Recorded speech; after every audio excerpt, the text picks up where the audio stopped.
Welcome to Facts TV News, where everything is true. DPP concerned about planned Nsinga King protest. Director of Public Prosecution Paula Llewellyn has raised concern about reports that members of the Rastafarian community are planning to demonstrate in front of her office in downtown Kingston on Thursday. It was reported that the protest is in relation to the DPP's ruling in the matter of the cutting of her dreadlocks of 19-year-old Rastafarian Nsinga King while she was in custody at the Four Parts police station. King had alleged that her locks were cut by a policewoman while she was at the Clarendon-based police station in July 2021. King was detained because she was unable to pay a court fine for breaching the DRMA. The DPP had ruled that no one should be charged and had recommended that King should seek redress in the Supreme Court. They need to be told that they can take our decision on judicial review, Llewellyn said in response to the proposed demonstration. She said further that the unseen hands must know that the Klansman One Don gang case is taking place and the air around her office is sterilized as it is manned by the police. I know the evidence is biting, and I hope no one is manipulating them to create a diversion, Llewellyn said.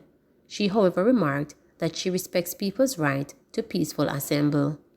Cousins killed in 3-vehicle crash on Spur Tree Hill.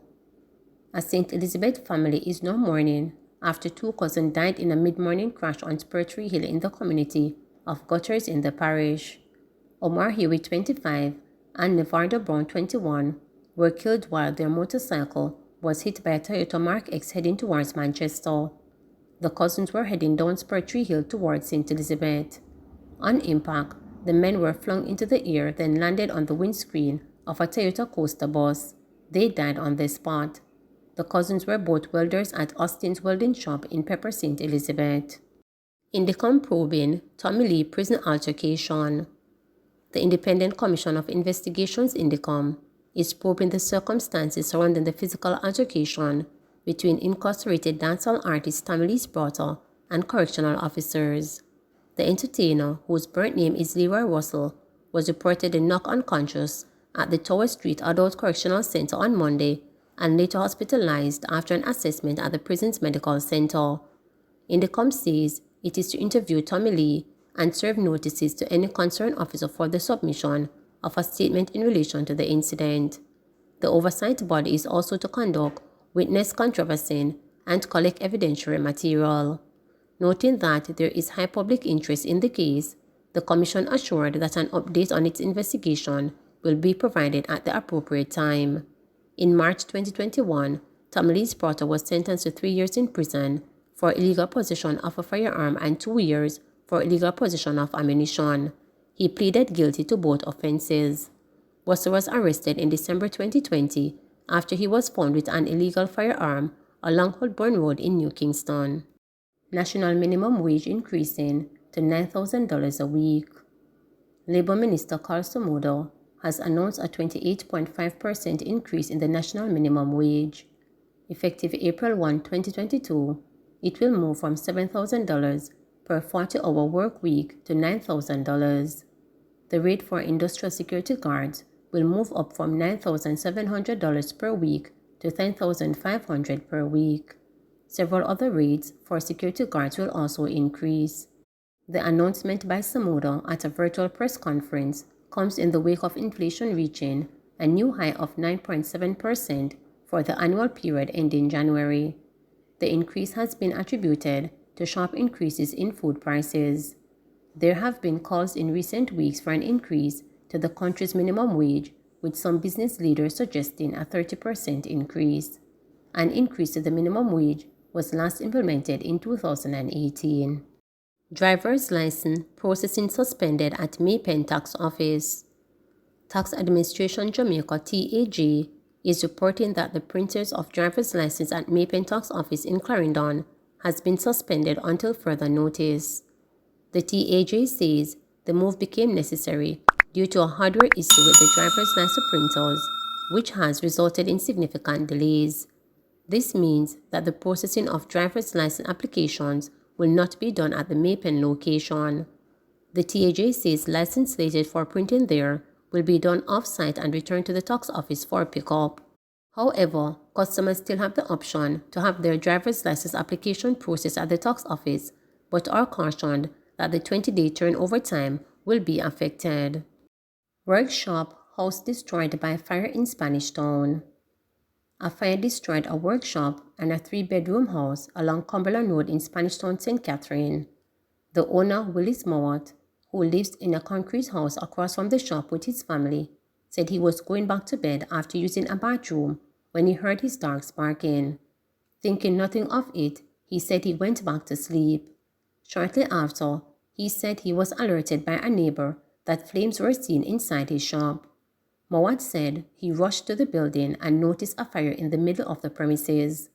He said the fire was seen near piles of sawdust, which ignites the blaze, which quickly spread.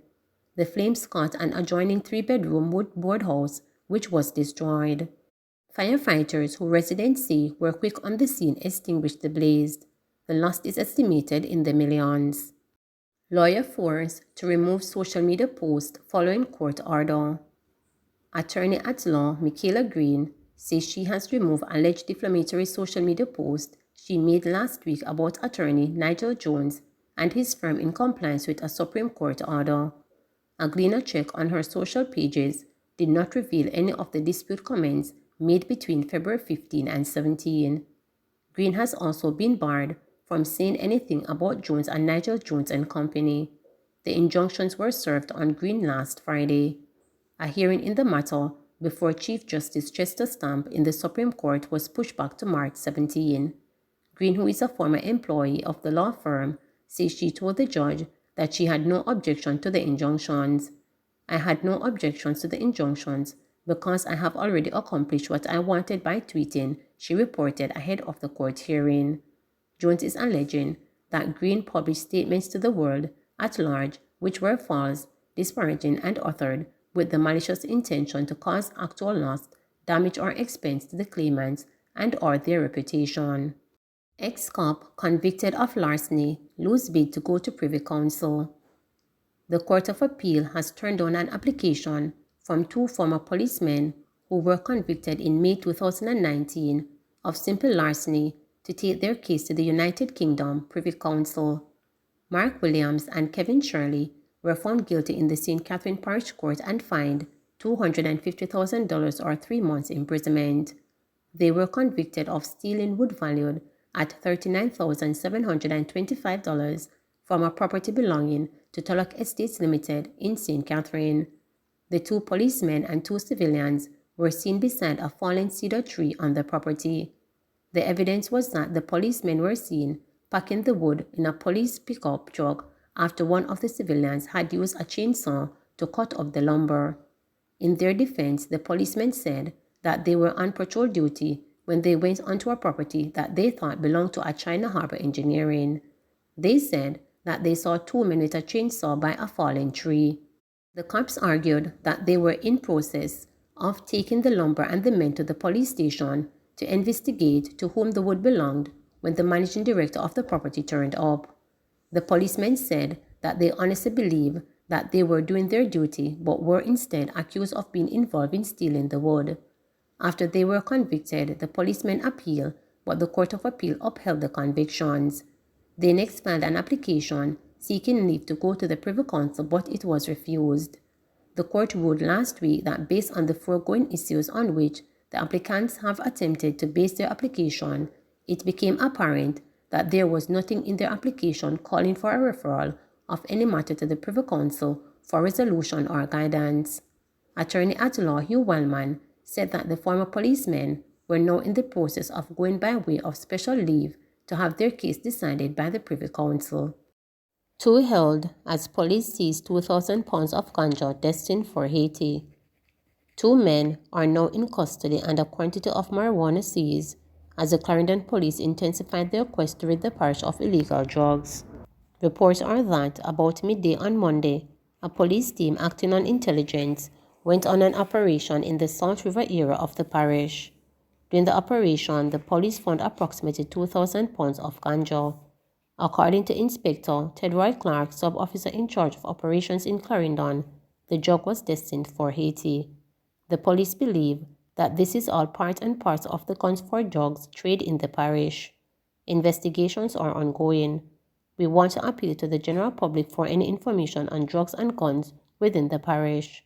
We want to assure you that the Clarendon Police continue the assault on gun and drugs trade within the parish, Clark reported.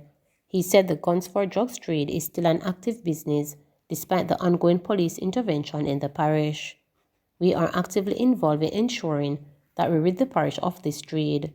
There are several parcels that are well put together and it's shown how far that they will go to elude the police, but nonsense. The police are on their trail, added Clark. Noted UWI geography professor David Barker has died. Retired University of the West Indies UWI professor and one of the region's top geographers, David Barker has died. Barker passed away on Saturday at age 74. Economist and former UWI lecturer Dr. Michael Whittle has hailed his former colleague as a good human being. I was privileged to know him, R.I.P. David. Thanks for being you and all you taught me, Whittle said in the post on Facebook.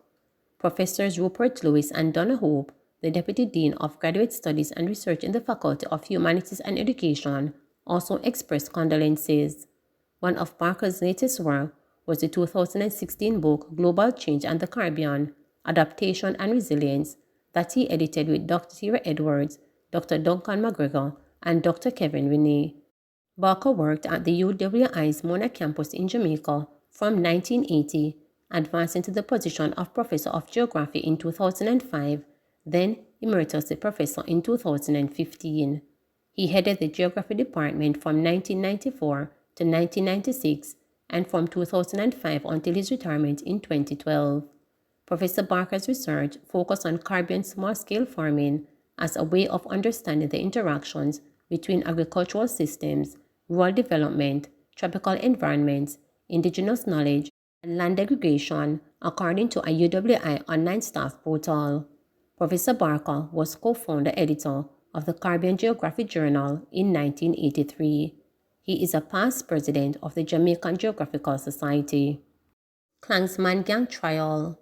One of the alleged members of the Klansman One Don Gang had asked the reputed leader to invest in cocaine to generate funds to help the gang overcome its financial challenges.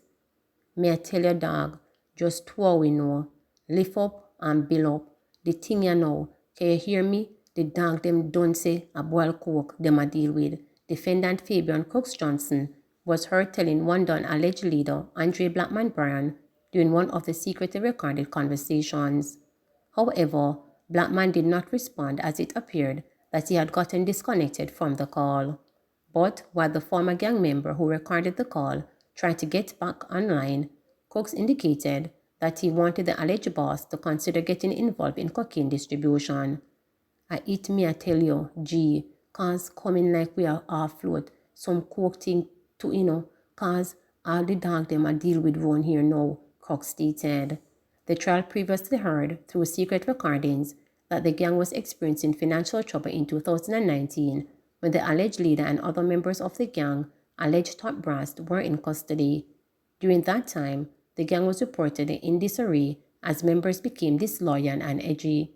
Hence, the witness explained that Crooks had suggested that the gang get into drugs as the men in his era in Denhamtown in Kingston were making money from it. Prior to his suggestion, Blackman had indicated that he wanted to revive the gang. "'Cause man just can't sit down back and wait for them mash down the man you see it," Blackman had replied. Please remember to subscribe, like, share, and click the notification bell for daily updates.